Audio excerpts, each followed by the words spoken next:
Como habíamos visto, o como habían visto, mejor dicho, la clase pasada, eh, los aceros son, vamos a decirle, la materia prima fundamental para todo lo que tenga que ver con construcciones, o en realidad para todo lo que tenga que ver con ingeniería hoy en día, ¿verdad? Prácticamente está desplazando en muchas aplicaciones lo que son el hormigón, sobre todo, ¿verdad? Y está metiéndose también en lo que es la construcción civil. Y creo que es hasta normal hoy ver edificios construidos con vigas de acero, ¿verdad? No con vigas de hormigón. Y también es súper normal ver techos que están construidos con perfilería de acero, ¿verdad? Cosa que anteriormente era algo, vamos a decirle, no improbable, pero menos, se veía con menos frecuencia, ¿verdad? Entonces, el acero sí o sí vamos a tener que convivir, o sea, todos los que somos ingenieros convivimos con el acero como una materia prima normal y hasta, vamos a decirle, cotidiana dentro de lo que es nuestra labor es como ingeniero. Eh, de ahí, ¿verdad? El estudio o el conocer básicamente ciertas propiedades del acero es fundamental, ¿verdad? Para cualquier tipo de ingeniero. Bueno, como ya había mencionado también el ingeniero en la clase pasada, el hierro en estado puro no tiene ciertas propiedades de resistencia, dureza, que son las necesarias para poder eh, aplicar, vamos a decirle, o tener, o realizar ciertas aplicaciones en el campo de la ingeniería, ¿verdad? Entonces, el acero en sí es una aleación de varios constituyentes más, o sea, hierro y principalmente carbono, ¿verdad?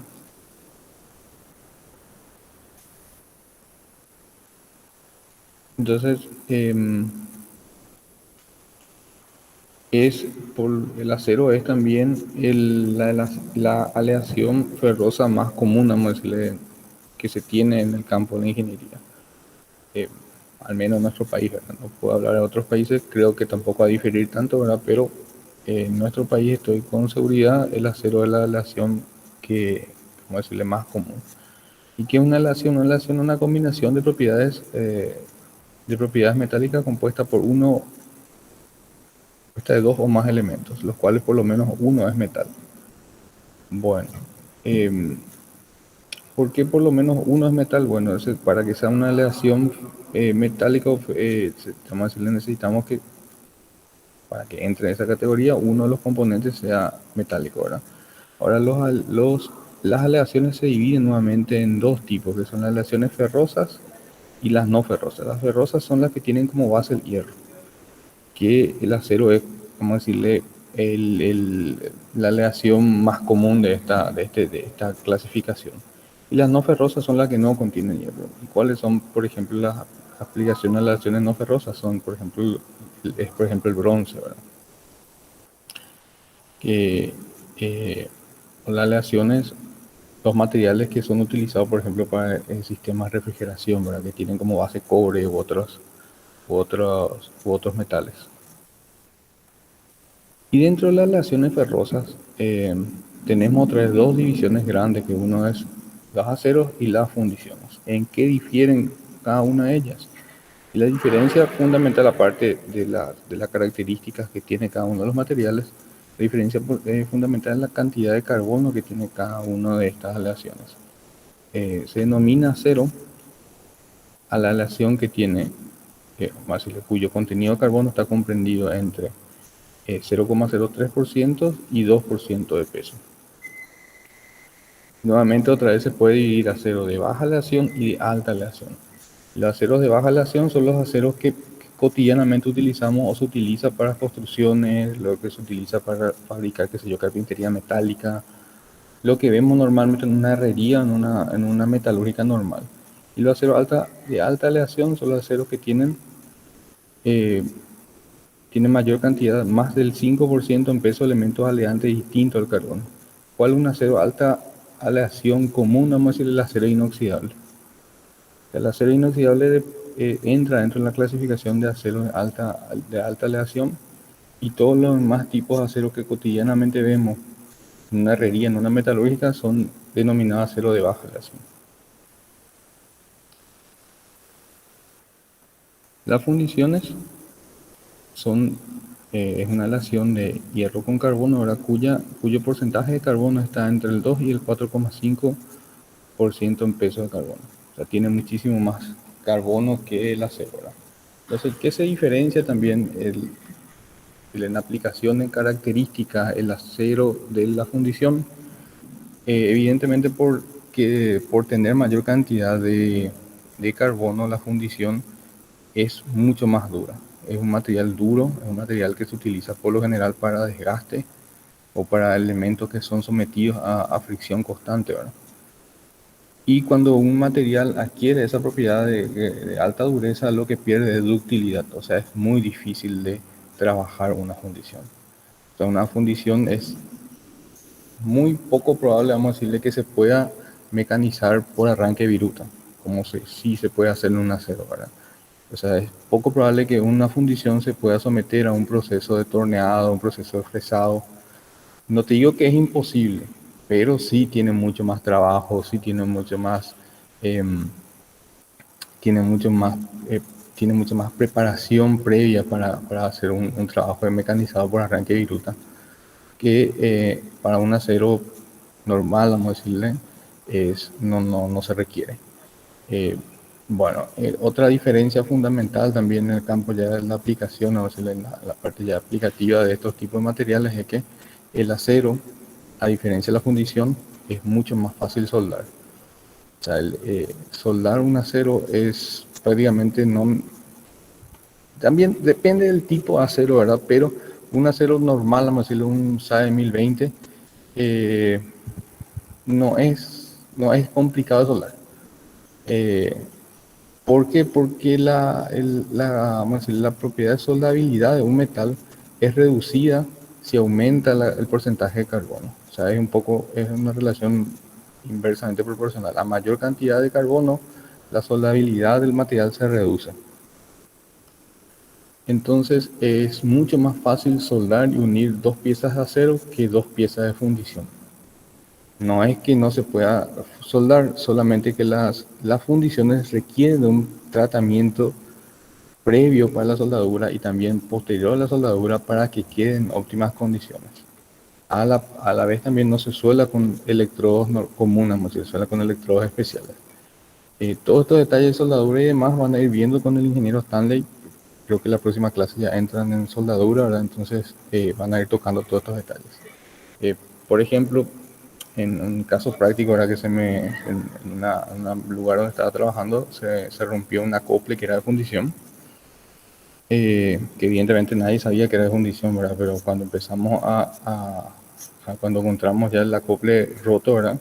Lo primero que se nos ocurre es soldar. Agarramos y soldamos como si fuera un acero normal y al primer esfuerzo se vuelve a soltar la soldadura. Visualmente vos podés soldar fundición y visualmente queda perfecto, queda una soldadura impecable, pero al tener un esfuerzo mecánico, la soldadura se despega. Es como que hayas pegado una pieza metálica con, no sé, con la gotita o con algún pegamento que no tiene resistencia a ningún tipo de esfuerzo. ¿Y cómo se suelda entonces fundiciones? Bueno, le da un poco una introducción, ¿verdad? Las fundiciones para poder soldar tenés que precalentar hasta cierta temperatura, mantener esa temperatura durante todo el proceso de soldadura. Una vez que termina el proceso de soldadura tenés que, eh, vamos a decirle, hacer un enfriamiento lento. Quiere decir que igual durante el proceso de enfriamiento no se debe enfriar de manera brusca, se va enfriando gradualmente, se le sigue aplicando calor después de que haya culminado el proceso de soldadura, por lo menos durante las 2 horas posteriores. Entonces tiene su procedimiento. O sea, soldar una pieza de fundición por lo general, aparte de costoso, es lenta. Es un proceso lento que requiere que tenga un buen técnico de soldadura, que tenga los elementos necesarios, que ponga de tiempo para poder solucionar ese problema, porque si está en una fábrica, se te rompió una copla y tiene toda la producción parada y decir que necesitas de 8 horas para soldar una copla y te van a dar. Bueno, lo más probable es que estén desconformes con tu trabajo, ahora para llamarlo de alguna forma. Bueno, eso modo de comentario. Bueno, eso es un poco dando un pantallazo de la diferencia entre acero y fundición, ¿verdad? Bueno, vamos un poco el hierro y sus transformaciones alotrópicas. ¿Qué es la alotropía? Es como decirle que un material pueda tener diferentes propiedades de acuerdo a cómo están agrupados sus átomos. Y eso se da en el hierro. ¿Y cómo se agrupan los átomos? Se agrupan de acuerdo a una estructura cristalina, ¿verdad? Que es básicamente una forma de agrupamiento regular que tienen los átomos de ese metal, ¿verdad? Y dentro de lo que es las redes cristalinas del acero tenemos, ¿verdad? Varias, ¿verdad? La más común es la que está mostrando, ¿verdad? La que estoy mostrando es cubo centrado en los vértices, cubo centrado en el cuerpo, cubo centrado en las caras, ¿verdad? Y cada una de esas redes cristalinas corresponde a una fase o una etapa una forma alotrópica del hierro, ¿verdad? Y va ligada directamente con la temperatura a la cual está sometida el acero, o a la cual es sometida el acero, y también al tiempo de permanencia durante esa temperatura. Evidentemente también los diferentes tipos de agrupación de átomos le brinda ciertas propiedades o brinda propiedades distintas al acero. O sea, si vos tenés un acero que tiene una estructura cristalina tal, difiere de otro que tiene otra estructura cristalina, ¿verdad? Y esas estructuras cristalinas están ligadas directamente a la temperatura a la cual el acero es calentado y al tiempo de permanencia cual está el acero, o sea, es mantenido el acero en esa temperatura. Bueno, ¿qué tal hasta ahí? ¿Alguna pregunta, consulta, algo? ¿Se escucha bien? ¿Se ve bien todo? Sí, profe, todo bien. Ok, bueno. Bueno, entonces dentro de la forma alotrópica del hierro tenemos el hierro delta, el hierro gamma, el hierro beta, el hierro alfa. Y mirando un poco la temperatura, la carga de temperatura que se tiene en este gráfico, eh, solamente tenemos a temperatura, o sea, con acero en estado sólido, vamos a decirle, podemos llegar a una forma alotrópica de hierro beta y hierro alfa. Después lo demás son ya cuando tenés acero fundido, vamos a decirlo, ya entramos en otro régimen. Que para lo que sería un tratamiento térmico nunca se llega a fundir completamente el acero, se precalienta hasta cierta temperatura, o sea, se calienta hasta cierta temperatura y luego las transformaciones alotrópicas se dan por el tiempo de permanencia de esa temperatura y por el proceso de enfriamiento que se le da a ese material. Bueno, vamos a ver un poco los constituyentes de los aceros. Y entre los constituyentes de los aceros, los constituyentes serían la cantidad eh, son varios, ¿verdad? Y cada uno difiere de la cantidad de carbono que tiene y de otros elementos que tienen dentro de esa agrupación de átomos, vamos a decirlo.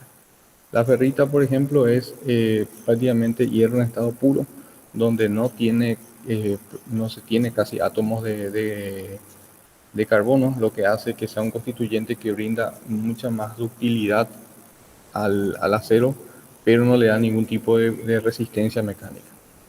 Entonces, por lo general, para poder tener cierta característica del acero, se va buscando qué constituyente nos da ciertas propiedades y se aporta más de esos constituyentes para poder lograr que si quieres un acero más dúctil por la aplicación que vas a necesitas que tenga gran cantidad de ferrita. ¿Cómo se logra eso? Calentando la pieza a tantos grados y enfriando de tal forma.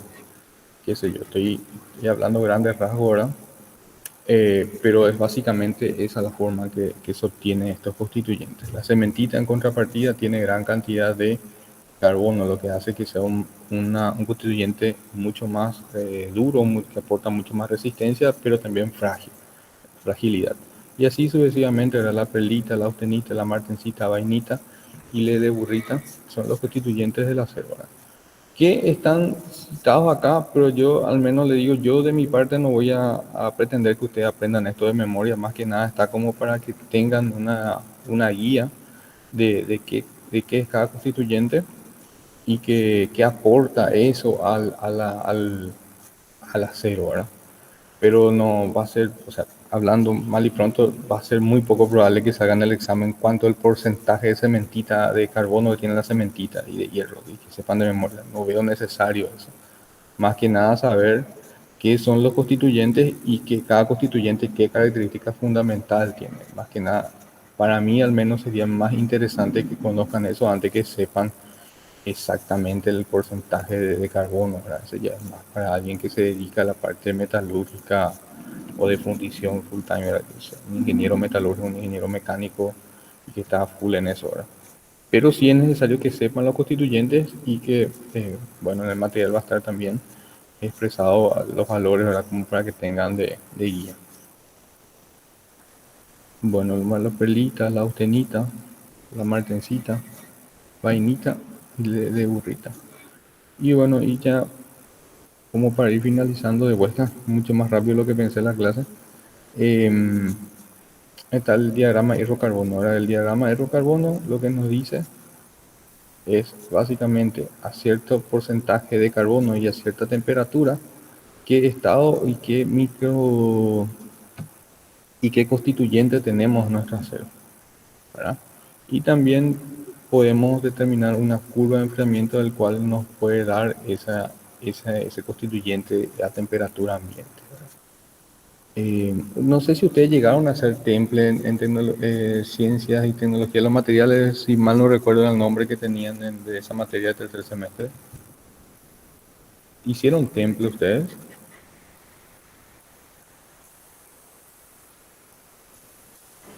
Se estudió, profe. Recuerdo que Pero, se habló sobre eso, pero ¿qué hicimos? No, no. Pero me acuerdo que no, o sea, hablamos sobre, se llegó a mencionar en clase. pero no se fueron a hacer en el laboratorio así un templado de una pieza de acero. Ay, juepete, no, no. Lo único que se llevó a hacer fue ensayo de tracción, me acuerdo. Ah, ok, entiendo. Bueno. Bueno, lo ideal sería ver cómo se hace. Yo sé que en la facultad se puede hacer. Tengo que ver nomás cómo está el tema de los laboratorios en la facultad para ese laboratorio en particular.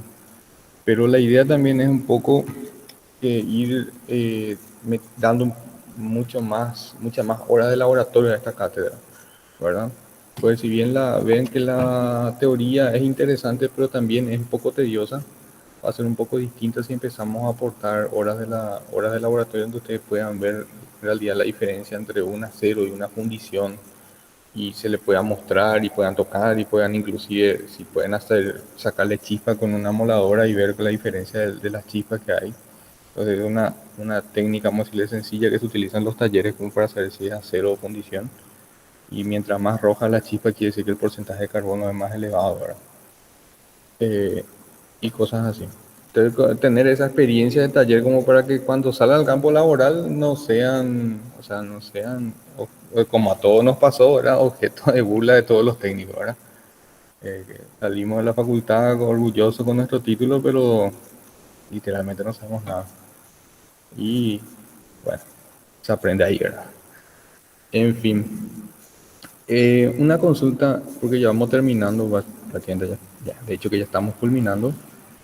¿Cómo ustedes tendrían disponibilidad de tiempo como para hacer prácticas? No te digo la semana que viene, pero a futuro.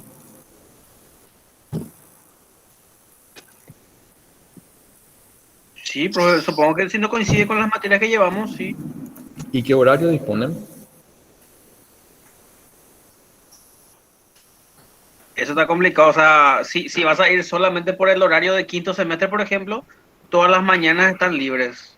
Pero de mi parte, por ejemplo, yo miércoles no puedo. Y seguramente que hay gente también que a veces de mañana no va a poder porque lleva todavía materia de cursos El básicos, básico. ¿pilla? Ujú. Profe, en todo caso se puede hacer un formulario para posibles horarios que queden bien para todos y después se te Sí. puede pasar Ok. la, el horario que le parece conveniente a todos. O por grupos, profe, hace falta que sea todo de uno. O sea, va a ser No, mejor, supongo yo, digo, ¿verdad?